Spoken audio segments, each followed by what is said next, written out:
అందరికీ నమస్కారము. మా యొక్క ఈ ఛానల్ ద్వారా న్యాయ సలహాల ద్వారా ఎన్నో వీడియోలు అందిస్తున్నాము. మీరు చూసిన తర్వాత లైక్ చేసి సబ్స్క్రైబ్ చేసి షేర్ చేయాలని కోరుకుంటున్నాను. నా పేరు D Rama Reddy, advocate, ex president Nampally criminal court, ex public prosecutor high court, state of Telangana ఉద్యమంలో 2001 నుంచి ఉండి కూడా వేల కేసులు వేసాం కనుక ఉద్యమకారులు కానీ, పార్టీకి సంబంధించిన కానీ, నా క్లయింట్లు కానీ, నా ఫ్రెండ్స్ కానీ చాలామంది కూడా ఈ అడుగుతూ ఉంటారు. ఈ మధ్యకాలం క్రిమినల్ లా మొత్తం చేంజ్ అయిందట కదా సార్ అని చెప్పేసి. ఇది చాలా ఇంపార్టెంట్. ఎందుకంటే భారతదేశం మొత్తం కూడా 29 రాష్ట్రాల్లో కూడా 2023లోనే సెంట్రల్ గవర్నమెంట్ క్రిమినల్ లాను మొత్తం కూడా రివ్యూ చేసి, ఎందుకంటే పార్లమెంట్లో బిల్లు పాస్ అయిన తర్వాత, బిల్లు రాష్ట్రపతి ఆమోదం పొందిన తర్వాత చట్టాలు 2023లో వచ్చినాయి. అమలైకం మటుకము 2024 జూలై 1 నుంచి అమలవుతూ ఉన్నాయి. ఇవన్నీ గమనించుకోవాలి. ఎందుకంటే ఎప్పటి నుంచో ఉన్నటువంటి క్రిమినల్ లా మొత్తము కూడా బ్రిటిష్ కాలం నుంచి ఉన్నటువంటి ఈ క్రిమినల్ లా మొత్తము IPC, CrPC, Indian evidence act, ఈ మూడు కూడా మూల స్తంభాలు. ఈ మూడు కూడా రద్దయినాయి. ఎందుకంటే 2023లోనే చట్టాలు వచ్చినాయి. అమలు చేసుకోమటుకము 2024 నుంచి, ఎందుకంటే 29 రాష్ట్రాలలో కూడా పోలీసు వాళ్ళు, ఎందుకంటే కొత్త చట్టాల ప్రకారమే కేసు రిజిస్టర్ చేసి ప్రొసీజర్ కానీ, ఎవిడెన్స్ యాక్ట్ కానీ ఇవన్నీ కూడా ఫాలో అవుతున్నారు. ఏదైతే ఐపీసీ 1860 చట్టం ఇది, ఇంతకుముందు దీంట్లో సెక్షన్స్ 511 ఉండే అనమాట. 511 ఉంటే ఇప్పుడు రివ్యూ చేసి సెంట్రల్ గవర్నమెంట్ మొత్తం కూడా 358 సెక్షన్స్ పెట్టింది. ఆ 358 సెక్షన్స్ కూడా ఒక్కొక్క సెక్షన్ ఒక నేరానికి సంబంధించింది. అందుకోనికి 358లో ఎవరు కూడా అఫెన్స్ను కానీ, అది నేరానికి సంబంధించినటువంటి చేసినట్లయితే పోలీసు వాళ్ళని కూడా ఎఫ్ఐఆర్ చేసుడు, రిమాండ్ చేసుడు, జ్యుడిషియల్ కస్టడీ పంపుడు, ఇవన్నీ కూడా 358 కిందనే ఉంటాయన్నమాట. దీని కింద తర్వాత నెక్స్ట్ వచ్చేసి ఏదైతే ఉందో సిఆర్పిసిలో మనం హౌ టు గెట్ బెయిల్ అనేది కానీ, పోలీసు వాళ్ళు ఎఫ్ఐఆర్ ఎట్లా ఇష్యూ చేయాలి, రిమాండ్ ఎట్లా చేయాలి, ఛార్జ్షీట్ ఎట్లా చేయాలి, ఇంతకుముందు సిఆర్పిసిని ఫాలో అయ్యేటోళ్ళు అనమాట. ఆ సిఆర్పిసి ఫాలో అయ్యేటప్పుడు ఇప్పుడు బిఎన్ఎస్ఎస్ అని వచ్చింది అనమాట. బిఎన్ఎస్ అంటేనేమో ఐపీసీ ప్లేస్లో వచ్చినటువంటి సెక్షన్, అది యాక్ట్ అనమాట, సెక్షన్ కాదు. That is the only for India. BNS అని భారతీయ న్యాయ సన్నిహిత అని ఐపీసీలో నేరాలు చేస్తే బిఎన్ఎస్ కింద బుక్ చేస్తారు. తర్వాత నెక్స్ట్ స్టెప్ వచ్చి ప్రొసీజర్. మనం ఇంతకుముందు సిఆర్పిసి ఫాలో అయ్యి ఎట్లయితే బెయిల్స్ కానీ ఇవన్నీ కూడా అడ్వకేట్లు, పోలీసు వాళ్ళు, జనరల్ పబ్లిక్, లార్డ్షిప్స్, జడ్జెస్ అందరూ కూడా సిఆర్పిసిని ఫాలో అయ్యేటోళ్ళు. ఆ సిఆర్పిసి ప్లేస్లో ఇప్పుడు బిఎన్ఎస్ఎస్ అని వచ్చింది, భారతీయ నాగరిక సురక్ష సన్నిహిత 2023 అని. ఈ 2023 యాక్ట్ ప్రకారము మనం అన్నీ కూడా ప్రొసీజర్ ఫాలో అయ్యి హౌ టు గెట్ బెయిల్ అనేది, how to get move the discharge the persons అనేది, పోలీసులు కూడా how to register the FIR, chargesheet కానీ, రిమాండ్ కేసు డైరీ కానీ ఇవన్నీ కూడా బిఎన్ఎస్ఎస్ కింద ఫాలో అయ్యి వాళ్ళు చేస్తూ ఉంటారు అనమాట. అందుకోనికి ఇవన్నీ తర్వాత ఇండియన్ ఎవిడెన్స్ యాక్ట్ అనేది చాలా ఇంపార్టెంట్. అందుకని దీని ప్రకారమే మనం క్రాస్ ఎగ్జామినేషన్ కానీ, చీఫ్ ఎగ్జామినేషన్ కానీ, ఒమిషన్స్ కానీ, కాంట్రడిక్షన్ కానీ ఈ ఎవిడెన్స్ యాక్ట్ ప్రకారమే ఫాలో అవుతాం అనమాట. అందుకని ఎవిడెన్స్ యాక్ట్ అనేది సివిల్లో కూడా ఉపయోగపడుతుంది. సివిల్ యాక్ట్ ఏం చేంజ్ కాలేదాక they are using only for in evidence act.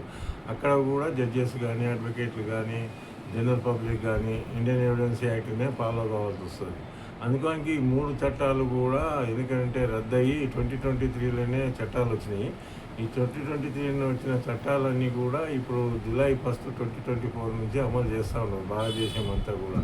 అందుకని చెప్పేసి ప్రతి ఒక్కరు కూడా గమనించుకోవాలి. ఎందుకంటే చాలామంది కూడా తెలియదు, ఇంకా చట్టాలు కొత్తవి పాతే ఉన్నాయి అంటున్నారు. కానీ 2024 నుంచి అమలు అవుతూ ఉన్నాయి ఈ చట్టాలు. మటుకము 2023 రాష్ట్రపతి ఆమోదం పొందిన తర్వాత చట్టాలు మటుకము 2023లోనే వచ్చినాయి అన్నమాట. ఈ అమలు అయ్యకం మటుకము జూలై 1, 2024 నుంచి కూడా 29 రాష్ట్రాలలో కూడా అమలు అవుతూ ఉన్నాయి.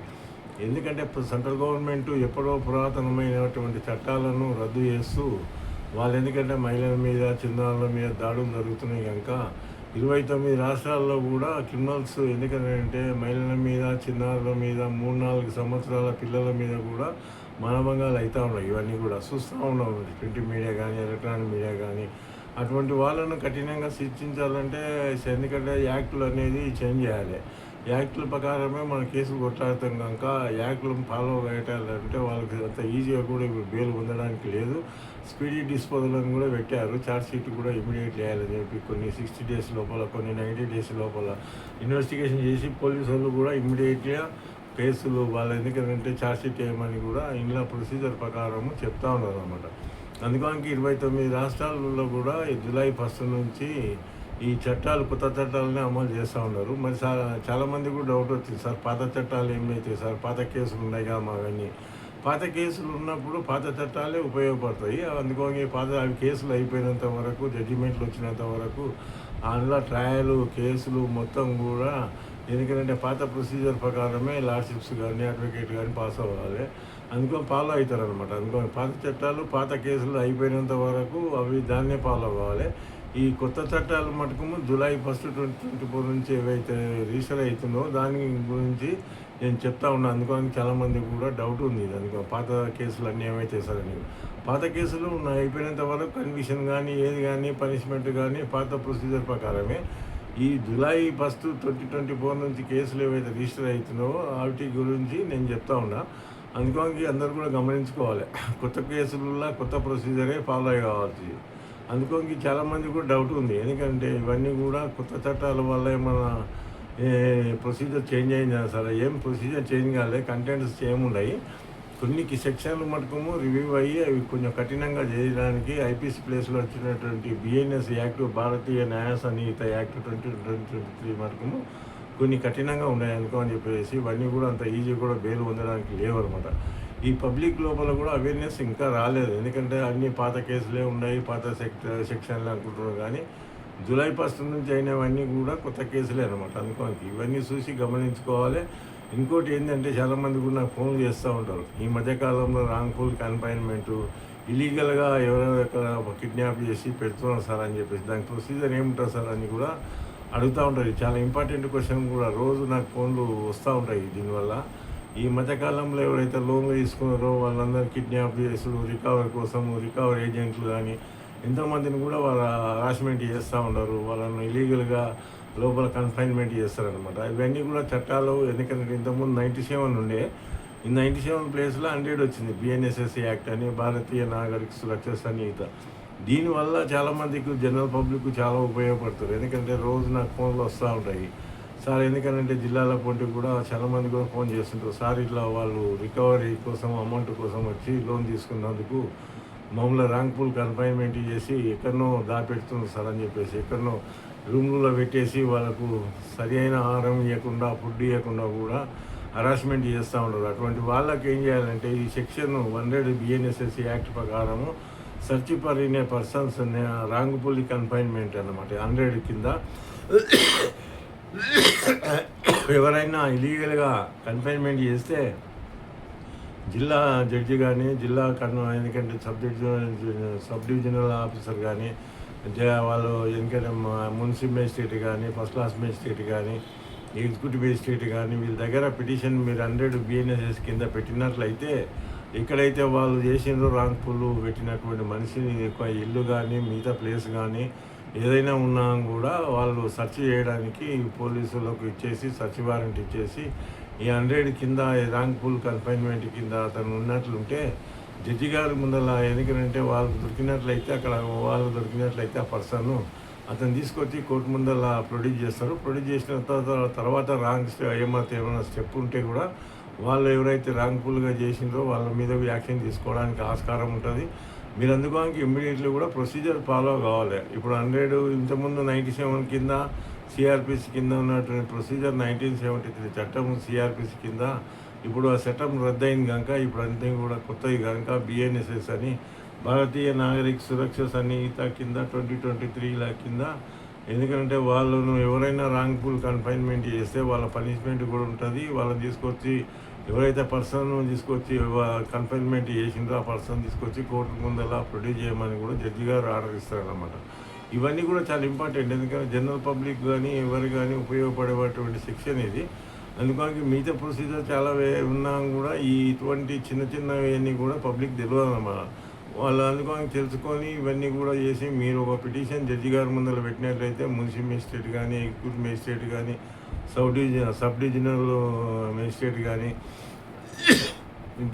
ఇంకా డిస్టిక్ మేజిస్ట్రేట్ కానీ ఇవన్నీ ముందర పెట్టినట్లయితే ఒక పిటిషను వాళ్ళు ఎక్కడైతే రాంగ్ఫుల్ కన్ఫైన్మెంట్ ఇచ్చిండ్రో ఆ కన్సర్న్ పోలీసు అక్కడ ఉన్న జ్యూడిక్షన్ బట్టి ఆ పోలీసులకు సర్చ్ వారెంట్ ఇచ్చేసి అతను రాంగ్ఫుల్ కన్ఫైన్మెంట్ చేసిండ్రు అతను అని చేసి అతన్ని ఎందుకంటే ఇమ్మీడియట్లీ కూడా అతను అక్కడ దొరికినట్లయితే ట్రెస్ అవుట్ అయితే అక్కడ ప్లేస్లో ఏదైతే మీరు పెట్టినటువంటి ప్లేస్లో అతను ఉన్నట్లయితే తీసుకొచ్చి జడ్జి గారి ముందర వేసి అతనికి ఏమన్నా ఇంజురీస్ అవన్నీ ఉంటే కూడా ట్రీట్మెంట్ ఇచ్చేసి అతనికి ఎందుకంటే అతను ఎవరైతే చేసిందో వాళ్ళ మీద యాక్షన్ తీసుకోవడానికి ఆస్కారం ఉంటుంది. ఈ 29 రాష్ట్రాలలో కూడా ఈ ఏదైతే లోన్ ఏజెంట్స్ ఉంటారో రికవరీ ఏజెంట్స్ అని వాళ్ళు చాలామంది కూడా హరాస్మెంట్ చేసి ఎంతమంది కూడా ఆత్మహత్యలు చేసుకున్నటువంటి ప్లేసులు కూడా నేను చూసిన చాలా మటుకు ప్రింట్ మీడియా కానీ ఎలక్ట్రానిక్ మీడియా కూడా అయినాయి. ఇవన్నీ చాలా ఎక్కువైనాయి. వాళ్ళ మీద కఠినంగా శిక్షించాలంటే ఈ సెక్షన్లన్నీ కూడా ఉపయోగించాలన్నమాట.